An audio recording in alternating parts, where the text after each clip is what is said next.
Listen, Hatch. Two sides to a story, but they never tell my side. Welcome to Casuals of Runeterra, episode Heartsteel. I'm your host, Ryan, here with the other host, Hatch. Woo! We got an exciting one for this week. Let's go. Yeah. You know, we had to talk about them. Because if you've been around with us, we talked about KDA a while back because we're K-pop fans. You couldn't tell, we're fans of a lot of things. Yeah, if it hasn't become clear yet, we are the internet golems. Or you know what? No. I'll call us the internet gargoyles. We're not. Like, we've been here a long time. All right, we interact with what we want to interact with, but otherwise we watch. Yeah, we see it all. Exactly. Who watches the watchers? Who watches the watchers? Hopefully the people that are listening for our housekeeping. Yes. Oh, this is a special episode, but you can't have Heartsteel without housekeeping. You can listen to us everywhere. Email us at podcastcore@gmail.com. Visit us at podcastcore.com for all of our info. Remember, that's COR. Follow us on all the platforms because that helps us with discoverability. We appreciate it. Leave a like and a comment wherever you're listening / watching.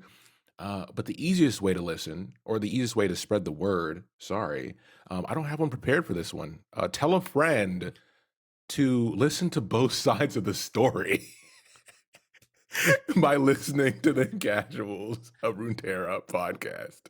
I can't even be mad. You know, that's the height of comedy. To wrap it back to an original joke. That's good. That's good. You know what? 8 out of 10. If y'all can't tell by now, I'm a Kane fan. As a fellow deep voice, I immediately was like, okay, I know who I like in this group.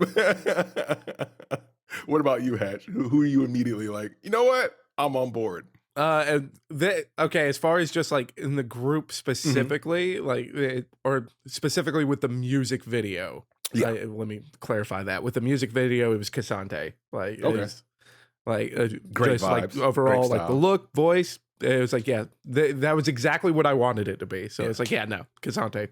Okay. So who is Heartsteel? If you're listening to this, you probably already know. You got the gist of it. So back in the day, we talked about KDA. It was Riot's attempt at a K-pop group connected to characters from the story in their alternate universe style. And they took another shot at it. We also have, you remember, was it True Damage and Pentakill, which are other groups they've done in the past. And Hetch and I kind of had a suspicion. I think most people did. They're like, they're going to do a boy group at some point, right? Yeah. Because the KDA stuff went so well. Go listen to that episode if you want more details on that. And with KDA specifically, if you've been keeping up with the voices behind it, those artists have become very popular. So G-Idol took off. So Soyeon and Miyun, a part of that group and also part of KDA. Madison Beer, if you watch Twitch, she's been streaming and has blown up as well in her own career. Jira Burns has also been doing more work as well. So it's going to be tougher for them to get a KDA effort together. Now it's going to take more work and more money, and Riot is still business. So we know they're trying to find other avenues, and here we are. Right. And I think it's going to be interesting just to see if because at the end of the day, it's all boils down to public reception. And if they get enough of a backing, I would be interested to see if this blows up enough to where Riot is going to try to figure out the logistics to get these guys to Worlds, because that is something they did with KDA. And it would just make sense that you're going to do it with the next group. I know that when we talked about it in our KDA episode, we said that we both thought that this was going to happen. It was too successful. And even at the time of recording all the way to now, at the time of recording this episode, it's still a perfect time to really hit that vein. Cause you have a lot of different K-pop artists that are blowing up internationally. So it only makes sense to keep, striking while the iron's hot. And speaking of things that are hot, like this video is fire, dude. Like the song is great, Oh, the dude. video's great. Like is I mean, I didn't have any doubts as far as the animation side Oh, because yep. of KDA. And Mhm. like all, and they've had more time since KDA, which Yeah. means that it's only going to get better, right? And good lord, they did not disappoint on the animation side. But like the song's really catchy. It's a bop. So it's like, yeah, this is starting to feel like that perfect storm is brewing. Yeah. So let's give a little bit of detail. Who's in this? Who's in the band? Okay, so we have Aphelios and Elune. We have Ezreal, Cassante, Kane, Set, and Yone. I still think it should be Yone, but whatever. It's neither here nor there. You typical North American. Yeah. But the way they set up the group actually mimics, I mean, even if you look at like Black Eyed Peas, right? The producer and the DJ is a part of the group. And in the same vein, they followed that kind of style where we start off with like Aphelios. So Aphelios, he doesn't speak. And you would think, well, how can he be in a band group? Well, he's mainly on the composer side, right? Yeah, and I love that they use like a lot of the League of Legends lore for Aphelios's role in this, Mhm. because yes, he is on the composing side, but like when you read the Heartsteel bio Mhm. for Aphelios, the first thing is that he's a multi-instrumental musical genius, which matches his actual in-game playstyle of constantly switching out between the lunar weapons, except Yeah. now it's constantly switching out between Yep. the instruments Yep. and composing it. So uh like there are mentions elsewhere that he kind of started out like dude in his basement just making Yeah. music. And uh growing up here in the United States, there are plenty of musical acts that my generation really loves and adores that were dudes starting with nothing but a computer in their basement. So it's like this is already like just kind of spot on. But they I do like that we also get like some Eastern boy band influences Mhm. too. Because I like that it's mixed and matched, because like you said, this really does have that Black Eyed Peas feel, Yeah. but it does also have the feel of some of the K-pop groups that have a lot of international stars in it. Yeah. Because they even mention in the bios that it's like you guys come from so many different areas of Runeterra and you speak different languages. And they're like that's a lot more of like current K-pop right now, is that Yeah. you've got a lot of more international stars getting dropped in. So like I like that they kind of mixed and matched up like that boy band Western style and Eastern style. Well said, sir. And the next person behind the scene, I say behind the scenes, even though the way they present it, they're like a part of the group, and I love that, is Yone, who is the DJ and the producer. And this is really cool to see because his backstory is essentially he was in a different genre of music, more probably like a solo project. Trying to just do the producer thing with probably without lyrics, probably just instrumental stuff. And that didn't work out. He kind of fell off the map, and then he got wrapped up in this and made his way into quote unquote K-pop. And if you've ever followed artists on YouTube, this happens a lot. One that comes to mind is Azodi. He's a smaller producer I used to follow that was in a different style of music, came across K-pop as it was growing, and decided to dedicate his expertise in his field to that and grow more in general as a producer. And that's immediately what I thought of because he's a very common story if you follow K-pop over, the COVID pandemic that we dealt with as it blew up and grew and spread across the world. So that's a great backstory, in my opinion, to have for him. And the way that fits into the Yone like original lore, because we get some references to Yasuo, who's in True Damage. Man, you took the Well, words out of my mouth. Like, because I love the inclusion of Yone because of the fact that Yasuo is in True Damage, hmm because like that opens a door to having more True Damage content, which like I feel like we won't get it anytime soon just because of like the logistics of getting something like Heartsteel done. Yeah. Like it's probably too tight of a schedule to like get True Damage going at the same time, but it kind of leaves that door propped open, right? Like we could go down that avenue if we want. But I'm also interested to see if they're going to acknowledge, that relationship as far as within the group itself, kind of more like a Star Guardians approach instead Yeah. of a KDA approach. Are Where we there's shining like, bright? Oh, we're shining bright now. All right. We're shining bright. But only because it's a specific Star Guardian reference and not a reference to Shiny. I will not recognize that band. Get mad at me, Shiny stands. Oh no, we're doing this already. So next person is the obvious. Okay, we saved him for third. All the girlies love him. We knew they would. Ezreal. Hetch obviously has had beef with Ezreal across multiple universes. I can't. Everywhere I look, I see his face, and it's pissing me off. I'm not doing the Peter Parker thing of sad longing. No, I just want to punch him. But they nailed it. I mean, Ezreal as a character is built as the visual lead. Every group needs one, and that's the one he serves here. And his backstory is also pretty cool because it fits in Ezreal, right?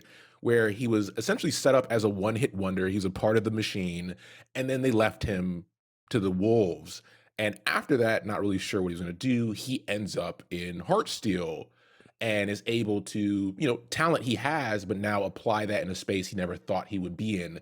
First of all, not as a solo act, which you would expect from an Ezreal, but as a part of a group and growing into that space with not even being the leader, right? That's the other part.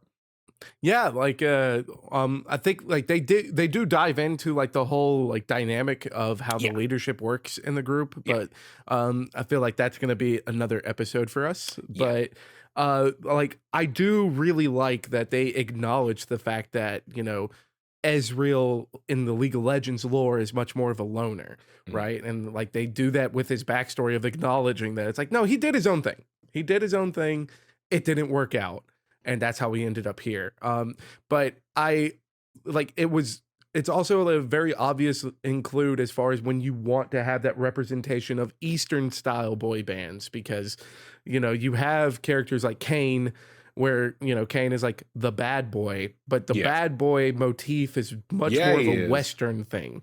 Just like me, for real. Shut up. But like that's a more Western motif as far as the whole makeup, because with the Eastern style, like your K-pop formula, the bad boy's not part of the formula, right? Like you have your visuals, your vocals, your dance, your rap.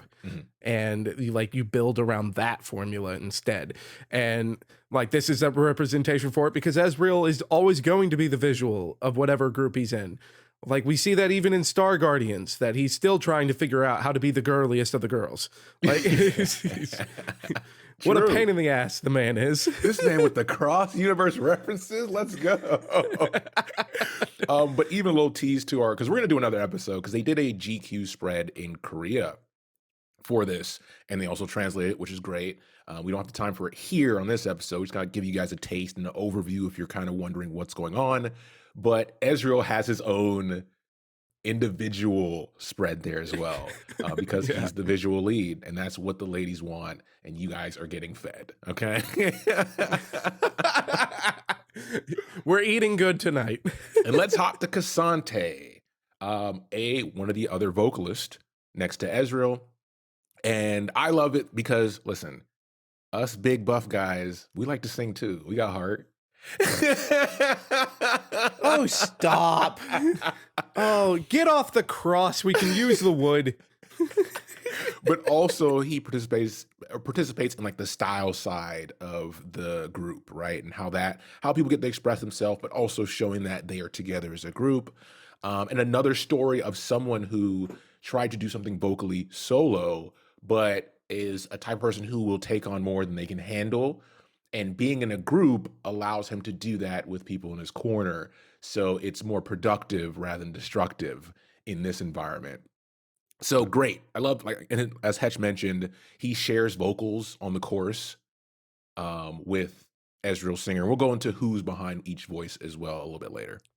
Right. And I enjoy as far as just the representation that like having Cassante in this brings, because this is much more of a visual representation that everyone's coming from different places, right? Because we can never discount having representation of different cultures Yeah. and races in games. Mhm. So like making sure that for this next big thing where KDA was gigantic, right? Yes. And so it's nice to see that the follow up to KDA is also having more representation with it, and that he's taking, you know, kind of front stage and center alongside the biggest pig head on the planet.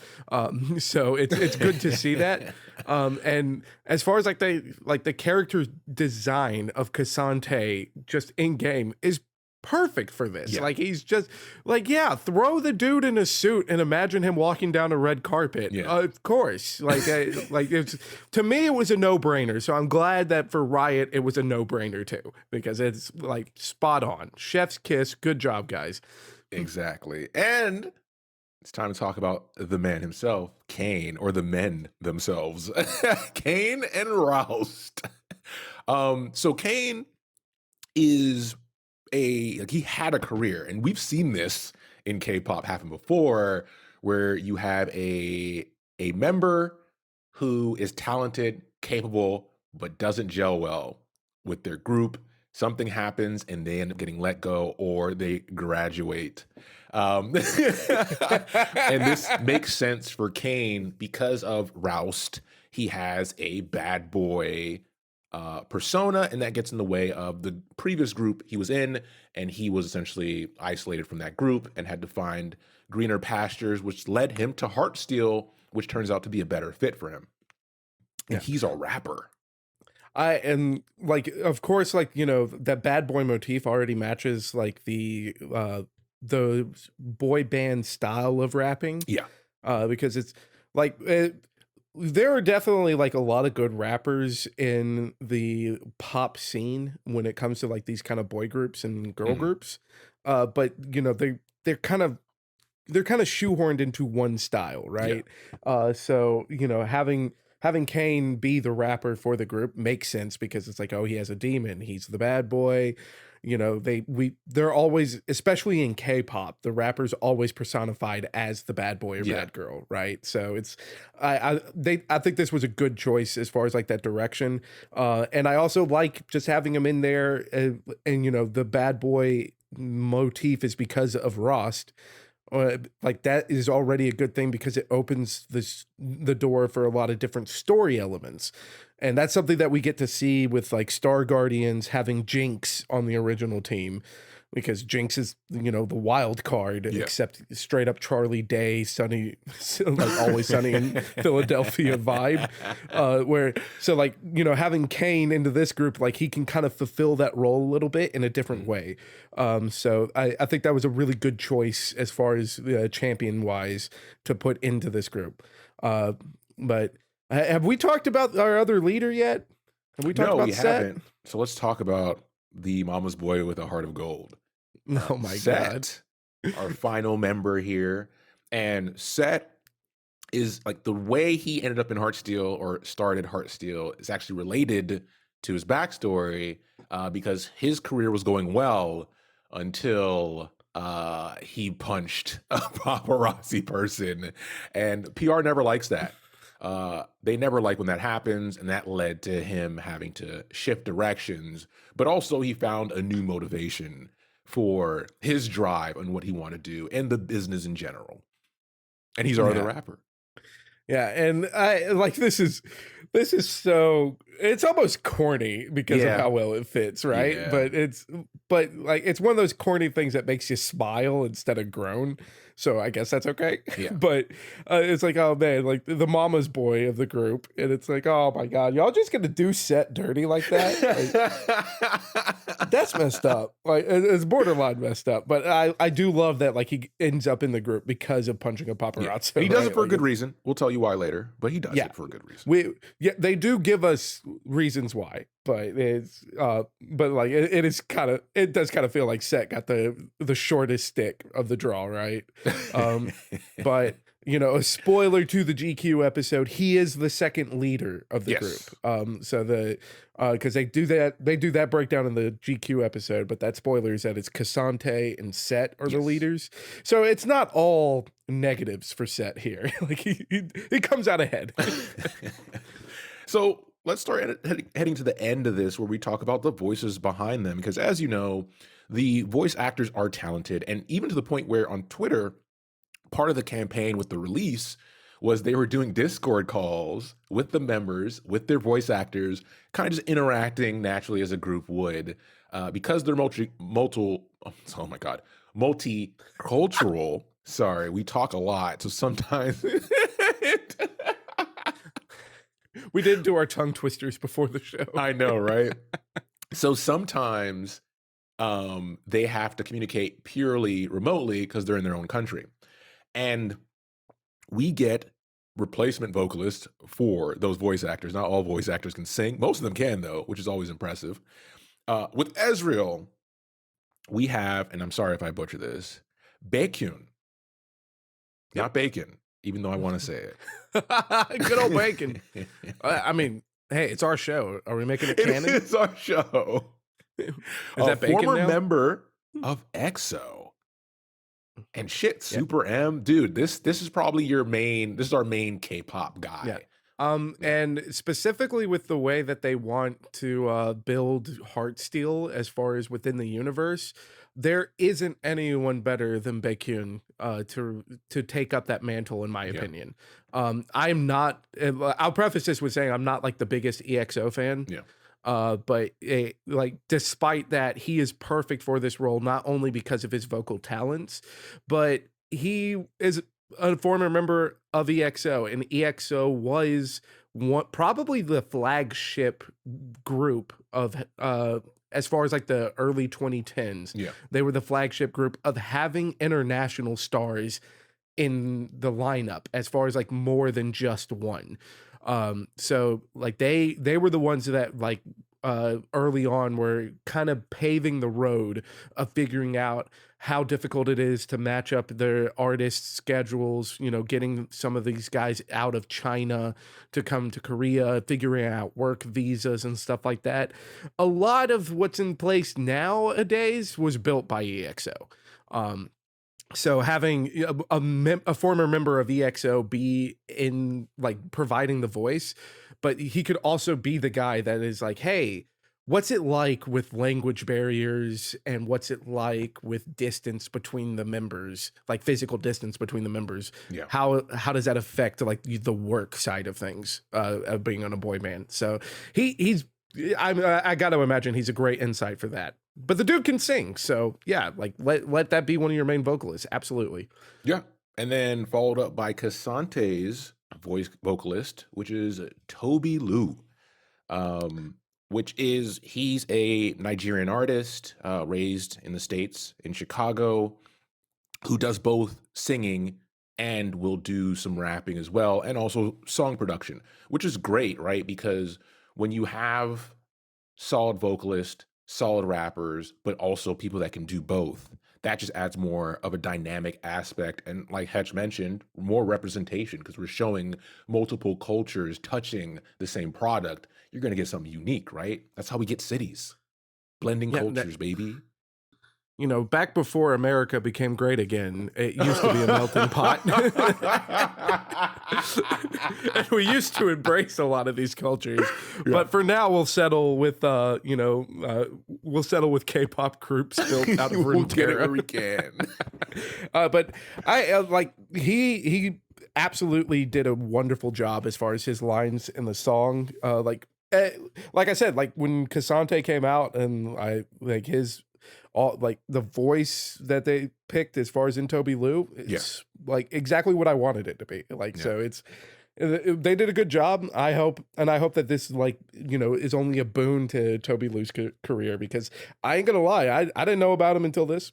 Yeah, but I'm definitely gonna look him up now. It's one of those points like I can't wait until they bring them all out on stage together, because that's gonna be the cool moment, right? Where you get to actually see it with the characters in the background doing their thing. Same thing with KDA, right? It's a great, there are a few spaces where you get this type of experience. And it's great that Riot has the wherewithal to bring us this consistently. They've done this constantly. So Yeah. Yeah, it is good to see that they're only improving on the formula instead of stagnating, Yeah. because this is the stuff that made KDA great. So it makes sense to just keep it rolling, right? Yeah. So that takes us to Kane, voiced by rapper and instrumentalist Cal Scrubby. Now, if you're on the internet, if you're on YouTube, you've probably come across his stuff before. He's kind of like, I wouldn't say a silly rapper, but he has fun with his music and fun with the stuff he puts out. And he has a good, solid following. But you're not going to hear him on the radio type stuff. But he does a great job as Kane. For Paranoia, I know for a lot of people, like as we were getting teasers, as you're going into it, everyone expected the Ezreal part, right? But the starting off with Kane and with that delivery really kind of caught people's attention. They're like, oh shit, this is cool, right? Kane is supposed to be edgy, but he also brings a natural coolness to it with his voice. And that was a great addition, and immediately, like I said, pulled me in as a fellow deep voice haver. I'm gonna lift the veil on our production here. This man was digging deep as far as on Cal Scrubby, like right before we were recording, because he's like, dude, who did Kane's voice? Like, Yeah. like this part, I need more of that bass in my life. Like, but I mean, like this for me, it's kind of on the same vein as with Toby Lou, where it's like, yeah, like fantastic that we're getting a lot more of a spread. Like Yeah. it's not because like as compared to KDA, since that is the closest thing that we can compare it to at this point, like they've already kind of broke the formula a little bit by not having two K-pop artists on it, right? Like we've got just one K-pop artist. Yeah. So it's good to see that, because it's like, League of Legends is a global game. So it makes sense that this should be a global style of music, even if we're going to take heavily from K-pop. Yeah. And that takes us to our last voiced person, because remember, Aluna's the manager. You don't really get a voice for her. And then Aphelios and Yon are on the production side. But Set, voiced by Ozzy. And Ozzy is Taiwanese, a rapper and also songwriter as well. So there's some more advantage there, right, of having everyone kind of touch the project. But another rapper, and both rappers are solid. Like, because you tend to have sometimes where you'll have the main rapper and then someone who will rap on and off to kind of test things out in certain songs, and it doesn't always work. But having a rap duo inside the overall group, and then also remember, because Toby can also rap, it leans it more to the hip hop side, right, of the pop side of things, which is a neat approach to it, considering you already have KDA, right? So it's a neat dynamic, and it's bringing a lot of people more into that space, because remember, rap is still the most popular genre in the world. Yes. Like, the numbers will back that. Yeah.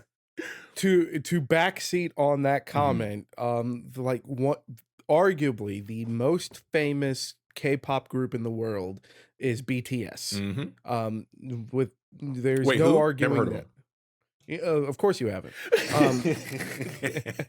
But so BTS is arguably the most popular K-pop group in the world, and there are multiple members of BTS that have said that they did not want to be a boy band; that they wanted to be rappers. Yep. Which is why, like, Rapping's when you fun. after like when they got like more into their popularity, like they started making more just heavily hip hop focused songs, as well as breaking off and doing some solo stuff for their own hip hop, because it's like, yeah, the K-pop is what got them popular, but that's not what they wanted to do. And it makes sense that, like with these guys, they're going to be more hip hop focused, because a lot of dudes will be affected by toxic masculinity and not want to dive into a boy band immediately. So it just kind of like plays into like that human aspect of it. Yeah. I am stoked though, because as far as with Ozzy, I want to pinpoint that, he's not just Taiwanese, he's a Taiwanese American. Yes. So that it's 2 for the US on this one. We will probably never win another Worlds, but we got Heartsteel, baby. So that's where we'll end this one. I mean, I think you guys, and no one's surprised that Hetch and I are on board. We'll always be on board with this stuff. It's great. Paranoia is great. And like KDA, the part that surprised me was not just how much the first song pleased me, it was how their whole discography up to this point has pleased me. I was like, every song had like a different vibe and hit well. So I'm Yeah. interested not only to see, I'll keep listening to Paranoia, it's a good song, but I want to see what's next, man. I want to see how they mix this up more.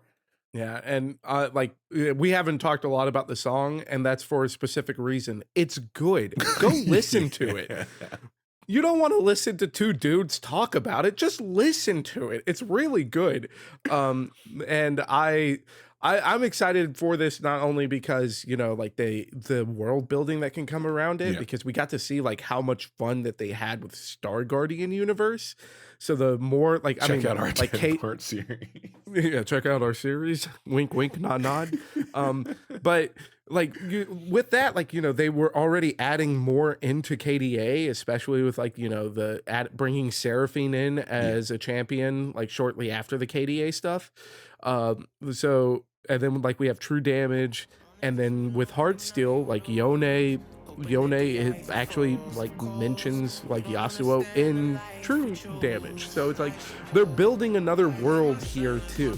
So for us and our show, like that's super exciting. We want that. Like, so of course we're going to be excited for it. And then, you know, my personal comment to end this episode, bring me more pentakill. Yeah. Bring me more pentakill, Riot. It's been enough time. All right. I'm starving. He's not wrong, even though we've gotten a lot of pentakill. We haven't gotten nearly enough, and you know it. All right. But with that, and that pentakill reference was for a reason, but you'll have to find out in the next episode. But as always, thanks for listening, and we'll be back soon with the next episode. Take care, everybody.